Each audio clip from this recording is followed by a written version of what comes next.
جب آپ کا یہ انداز ہو پھر بات بڑی خوب رہتی ہے، لیکن ہم نہ کہیں بڑے بانی جاتے ہیں، کہیں نہ کہیں ہمارا مزاج بانی جاتا ہے۔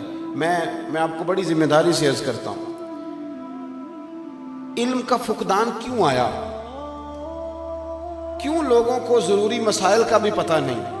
وہ اس لیے کہ ہم نے علماء کے بارے میں ذہن ہی بڑا خوفناک بنا دیا، خوفناک تربیت کی۔ ہمارے یونیورسٹیوں کے بچے، کالجوں کے بچے یا مذاق اڑاتے ہیں یا خوف کھاتے ہیں، دو ہی باتیں۔ وہ سمجھتے ہیں کہ خدا جانے یہ کیا بات ہوگی، کیا معمہ ہوگا۔ تھوڑا موقع ملتا ہے مجھے بعض اوقات کسی کالج یونیورسٹی میں جانے کا، تو ان کے سوالات اس طرح ہوتے ہیں جیسے وہ کسی اپنے سے نہیں، کسی اور فیلڈ کے، کسی اور طبقے کے آدمی سے بات کر رہے ہیں۔ ایسا نہ کریں۔ آپ کیوں اس طرح کا ذہن بناتے ہیں کہ جس سے گیپ پیدا ہوتا ہے؟ یاد رکھنا، علم تو تبھی آئے گا جب لوگ صاحب علم کے پاس بیٹھیں گے۔ آج بھی جو آدمی آپ کی مسجد کے خطیب کے پاس زیادہ وقت بیٹھتا ہے نا، وہ باقاعدہ شاگرد نہ بھی ہو، وہ زیادہ وقت اگر بیٹھتا ہے تو انشاءاللہ تعالیٰ آپ کو دین کی باتیں بتانے کے قابل ہو جائے۔ اسے کچھ ایسی چیزوں کا پتہ ہوگا جو عام لوگوں کو خبر نہیں ہوتی۔ یہ علم جب وہ بیٹھے گا عالم کے پاس تو اس علم چھلکے گا، تو تھوڑا سا نیچے اتریں، تھوڑا سا دوسروں کا خیال کرے، تھوڑا احساس پیدا کرے۔ ہمارے تو گھروں میں شکایتیں ملتی ہیں، یار بڑا بد نصیب نہیں وہ بیٹا، بڑا بد نصیب نہیں، جس کا باپ کہتا ہے کہ میں تو اس سے بات کرتے ہوئے ڈرتا ہوں، جس کی ماں کہتی ہے کہ ڈر لگتا ہے پتہ نہیں کہاں سے بولے گا، بڑا بد نصیب نہیں۔ باغ تیرے دی کر کر راکھی ساری عمر گزاری، تے ہونے باغ پکن تے آیا تے لے گئے ہور بپاری۔ یعنی ڈرے، ابا بات کرتا ڈرے، بڑا بد نصیب نہیں۔ اس کا والد کہتا ہے نہیں میں نہیں کھول کے بات کرتا یہ تو، اور پھر نوجوان کیا کہتے ہیں، گرم خون ہے جی مجھے پتہ نہیں چلتا۔ خدا کا خوف کریں، کیسی آپ بات کرتے ہیں؟ آپ یہ کام ڈی ایس پی صاحب کے سامنے جا کے غصے والا کریں نا، پتہ چلے کہ آپ کو پتہ نہیں چلتا۔ ایس ایچ او کے سامنے غصہ دکھائے نا، آپ کی سمجھ آئے، اماں بیچاری رو رہی ہے تو غصہ دکھا رہا ہے، بیوی تڑپ جاتی ہے۔ آپ یقین کریں کچھ بیٹیاں ایسی بھی ہیں، کچھ بیٹیاں ایسی بھی ہیں جو جب اپنے میکے جانے لگتی ہیں تو پہلے خامد کے سامنے ہاتھ باندھتی ہیں۔ خدا کا واسطہ وہاں جا کے وہ رویہ نہ اختیار کرنا، تو گھر میں جو مرضی کرنا۔ پتہ نہیں کدھر چلے گئے ہم، اور اس کو لوگ مردانگی سمجھتے ہیں، اس کو لوگ سمجھتے ہیں دیکھا پھر سارے مجھ سے ڈرتے ہیں۔ سنیں حضرت عائشہ صدیقہ رضی اللہ تعالی عنہا، اماں جی فرماتی ہیں ایک دن حضور گھر میں بیٹھے تھے اور بڑا ہی مسکرا رہے تھے۔ میرے اعلیٰ حضرت فرماتے ہیں جب حضور مسکراتے تھے تو دانتوں سے نور نکلتا تھا۔ فاضل بریلوی فرماتے ہیں جس کے گچھے سے لچھے جڑے نور کے، ان ستاروں کی نصرت پہ لاکھوں سلام، اور جس کی تسکین سے روتے ہوئے ہنس پڑے اس تبسم کی عادت پہ لاکھوں سلام۔ حضور مسکرا رہے تھے اور مسکراتے مسکراتے فرمایا عائشہ تیرے ساتھ آج ایک بات نہ کروں؟ میں نے کہا حضور میرے نصیب جا کے کریں۔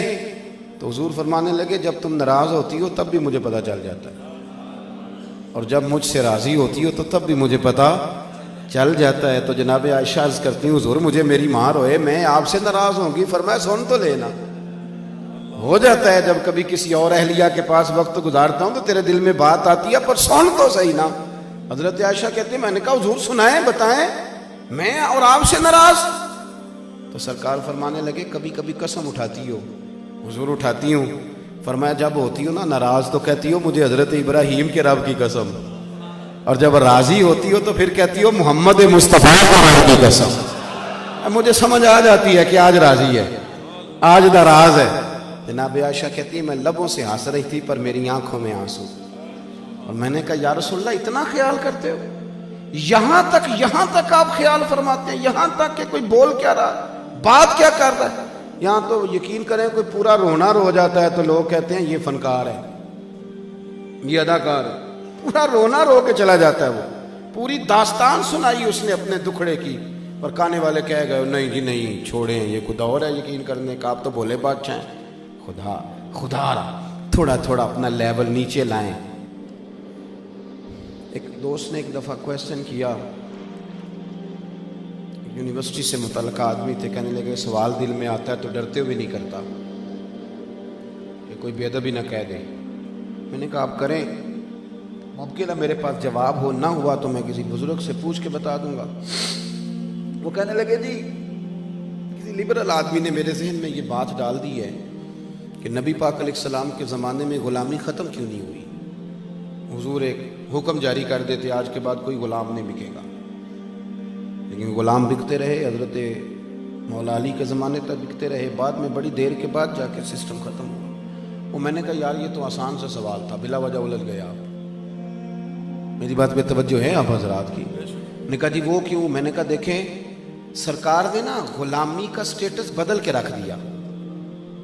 سیاستہ میں حدیث ہے, حضرت ابو ذر غفاری سے حضور نے فرمایا, یہ جملہ یاد رکھنا, حضور نے غلام کو غلام رہنے نہیں دیا, بلکہ محبوب فرمانے لگے ابو ذر یہ تمہارے غلام تمہارے بھائی ہیں, تمہارے غلام تمہارے, تو جب وہ غلام رہے ہی نہ تمہارے, ان سے اچھا سلوک کرنا. تو حضرت ابو ذر نے کہا حضور کس طرح کا سلوک کرنا ہے؟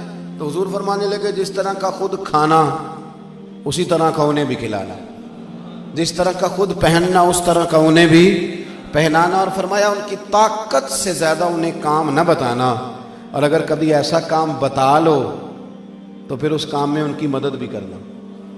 مجھے بتائیے لفظ یہ دیا کہ وہ تمہارے بھائی ہیں, کھانا بھی ایک جیسا ہے, پہننا بھی ایک جیسا ہے, تو پھر آقا اور غلام میں کوئی فرق رہ گیا؟ تو سرکار نے تو سٹیٹس ہی بدل دیا.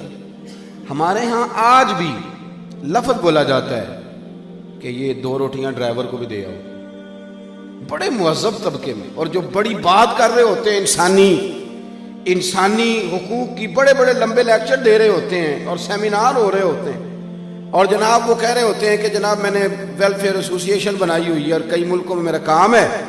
وہ بھی کہتا ہے کہ اب چونکہ کھانا بچ گیا ہے تو ڈرائیور کو بھی بلا لو, گارڈ کو بھی بلا لو. اور میرے رسول پاک نے تو فرمایا جیسا خود کھانا ویسا انہیں کھلانا. مولا علی شیر خدا کرم اللہ تعالی وجہ الکریم کا غلام کہتا ہے کہ شیر خدا مجھ سے فرمانے لگے چل بازار چلیں خریداری کر دیں. کس کو؟ اپنے غلام کو. غلام کہتا ہے میں ساتھ چلا گیا, جب مارکیٹ گئے تو حضرت علی نے 2 جوڑے خریدے, ایک مہنگا ایک سستا. طے بات تھی مہنگا آقا پہنے گا اور سستا غلام پہنے گا. کہتے وہ دونوں جوڑے ڈالے لفافے میں, تھیلے میں, جو اس دور کا طریقہ تھا. فرماتے ہیں وہ لے کر کے آ رہے تھے, رستے میں وہ چوک آ گیا جہاں سے مولا علی نے اپنے حجرہ نور میں جانا. میں نے اپنے گھر جانا تھا تو کہنے لگے پتر لا میرے والا مجھے دے دے. پکی بات تھی, میں نے وہ مہنگا جوڑا نکالا اور حضرت علی کی طرف بڑھایا تو فرمانے لگے یہ تو نہیں نا میرا, اور میرا تو دوسرا ہے. کہنے میں نے ایک لاجت پیش کی, ایک فلسفہ بیان کیا. میں نے کہا حضور آپ مہنگا پہنے, آپ آقا ہیں, اور میں سستا پہنتا ہوں چونکہ میں غلام ہوں. تو حضرت علی چونکہ عالم تھے نا اور مدینہ العلم کے دروازے تھے نا, تو شیر خدا نے کیا شاندار بات کی. پہلے وہ دلیل جو فلسفہ بیان کیا تھا اس کو توڑا. حضرت علی فرمانے لگے پتر تو یہ فلسفہ نہ بیان کر کہ میں آقا ہوں تو غلام ہے, تو میرے والا فلسفہ بیان کر. حضور آپ کا کیا ہے؟ فرمانے لگے تو مجھے دینا سستا اس لیے کہ میں بوڑھا ہوں, اور تو پہن مہنگا اس لیے کہ تو جوان ہے.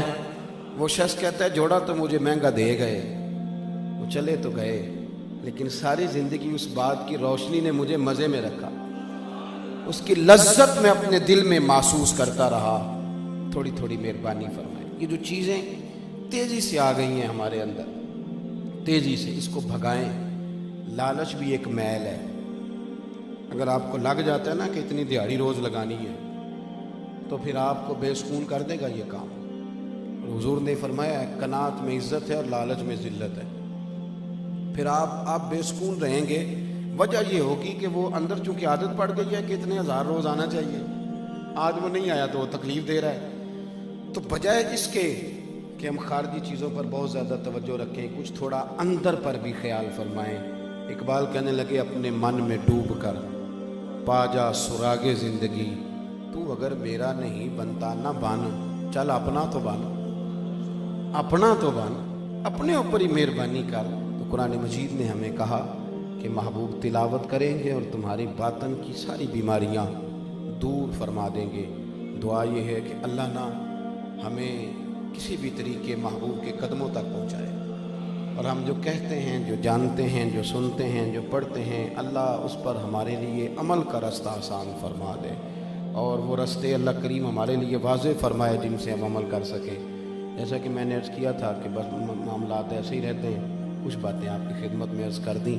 پروگرام میرا خیال ہے آپ کا آگے چلے گا، ابھی پڑھائیں نا کہ ناز شریف ہی رہ گئی تو سرکار کی محفلیں لوگ تو آتے جاتے رہتے ہیں، سلام ہوگا انشاءاللہ، بزرگ دعا فرمائیں گے، آخر دعویٰ